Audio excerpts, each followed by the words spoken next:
बहुत दिनों की बात है। किसी शहर में रमन, गीसा और राका 3 चोर रहते थे। तीनों को थोड़ा थोड़ा विद्या का ज्ञान था। तीनों चोरों को विद्या का ज्ञान प्राप्त होने के कारण बहुत घमंड था। विद्या द्वारा तीनों चोर शहर में बड़े बड़े लोहे की तिजोरियों को तोड़ देते थे और बैंकों को लूट लिया करते थे। इस तरह तीनों चोरों ने शहर के लोगों की नाक में दम कर रखा था। एक बार तीनों चोरों ने एक बड़े बैंक में डकैती करके सारा माल उड़ा दिया। तब पुलिस को खबर हुई तो तीनों चोरों को पकड़ने के लिए तलाश करने लगी। मगर तीनों चोर पास ही के एक घने जंगल में भाग गए। तीनों चोरों ने देखा कि जंगल में बहुत सी हड्डियां बिखरी पड़ी हैं। रमन ने अनुमान लगाकर कहा, ये तो किसी शेर की हड्डियां हैं। मैं चाहूं तो सभी हड्डियों को अपनी विद्या के ज्ञान द्वारा जोड़ सकता हूं।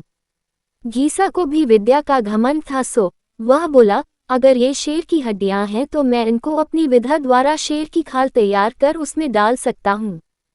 रमन और गीसा की बात सुनकर राका का भी घमंड उमड़ पड़ा और उसने कहा, तुम दोनों इतना काम कर सकते हो तो मैं भी अपनी विद्या द्वारा इसमें प्राण डाल सकता हूं। तीनों चोर अपनी विद्या का प्रयोग करने लगे। कुछ देर बाद रमन ने सारी हड्डियों को जोड़ दिया और गीसा ने शेर की हुबहू जान डाल दी। थोड़ी देर में तीनों चोर सामने एक जीवित भयानक शेर को देखकर थर थर कांपने लगे। मगर शेर के पेट में तो एक दाना नहीं था। वह भूख के मारे गरजता हुआ तीनों चोरों पर हमला कर बैठा और मारकर खा गया। शेर मस्त होकर घने जंगल की ओर चल दिया। कहानी से शिक्षा दोस्तों, इस कहानी से हमें यही शिक्षा मिलती है कि कभी घमंड नहीं करना चाहिए। घमंडी को हमेशा दुख का ही सामना करना पड़ता है।